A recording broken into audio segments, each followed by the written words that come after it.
而家呢一個呢，就係一個電壓檢測嘅一個 controller 啦。咁佢主要呢係可以同一時間檢查到8組嘅電壓嘅信號，咁就可以由0伏到24伏嘅。咁而家第8組呢，我哋就 detect 住，即係感應住係輸入嘅電壓。而家輸入嘅電壓呢，就係11.7伏。咁因為佢係經過咗一個二極管呢，佢有0.7嘅跌幅。咁其實佢應該係12點幾伏嘅。咁好啦，而家呢度總共係有7組啦。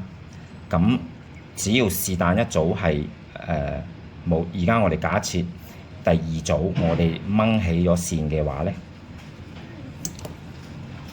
咁佢經咗幾秒之後呢，咁佢就會感應到呢，佢係零伏嘅。咁呢度呢，同一時間呢係有一個 PLC 簡單嘅控制啦。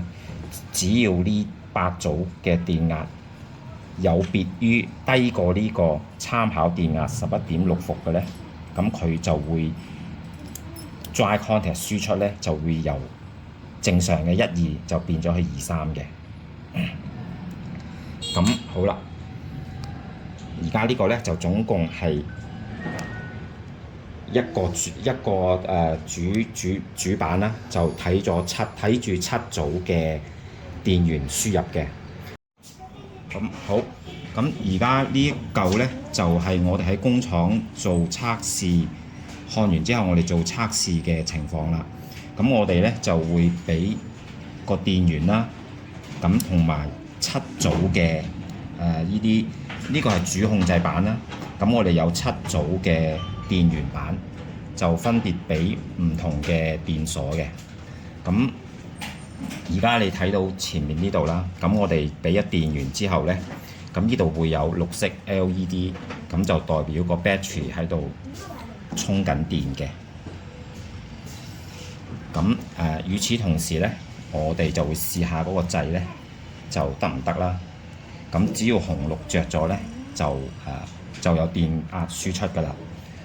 咁而家睇翻過嚟呢一邊呢，我哋而家校嗰個參考電壓呢，就係11.4伏。咁係可以經呢個呢去調校嘅。咁呢個調校之後咧，佢慢慢變啦嚇。咁而家係11.6伏啦。咁因為而家俾嘅電壓呢，都係普遍係高過而家呢個參考電壓嘅。咁而家呢個呢，參考電壓係11.6伏嘅。而家因為其他嗰7個電壓呢都冇低過呢個電壓，所以咧係會着咗綠燈啦。咁你見到呢一個1、2、3呢，綠燈着咗呢，代表正常嘅情況之下呢，1、2係通嘅。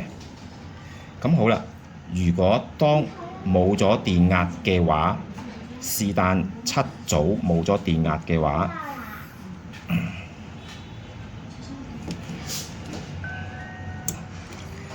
咁就等5、6秒到啦。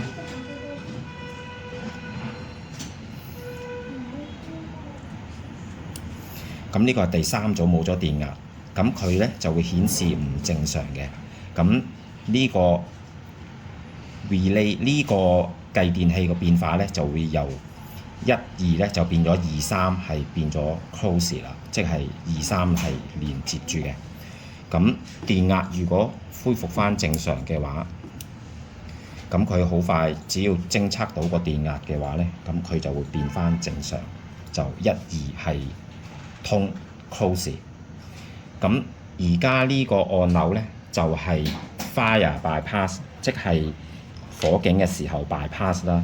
所以當火警嚟嘅時候，燒斷線係只係會偵測到 fire 信號，但係門鎖呢係唔會變嘅。